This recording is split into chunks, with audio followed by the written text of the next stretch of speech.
延续百活动的安平公埔，今年将伫咧农历7月4号正式开路起行。公埔还有一个特殊的安平巡礼，参像是古早时代拍鸡同款，由在地居民提灯供炉，伫安平各大小庙走街串巷，除了宣告公埔开始，嘛有邀请好兄弟参与消灾八道的概念。安平的公埔需要给咱的依照是大家头，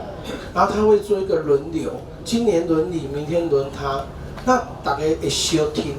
这时阵咧相听的时阵的热络，大家就把这样子当成一个荣誉感，然后去缅怀以前我们的开垦的祖先。安平公埔由在角头庙负责，每10档一轮。今年拄好轮到港仔尾灵祭殿，由于灵祭殿高病节甲安平定新丰公埔拢被列为无形文化资产，所以这次特别将两个活动结合，有着好事成双的意涵。我们的普渡是自古保留最完整的普渡，里面有牵涉烧下位、含水人画心，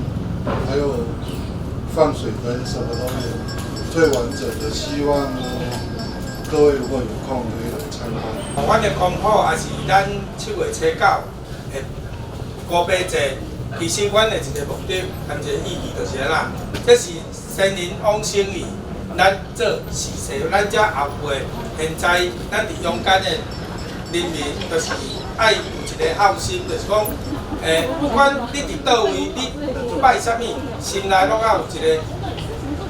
饮水思源的心啦。市府除了鼓励这个文化继续传承，也希望外县市的朋友会当来到安平，实地体验这个在地文化。连接了地方的力量，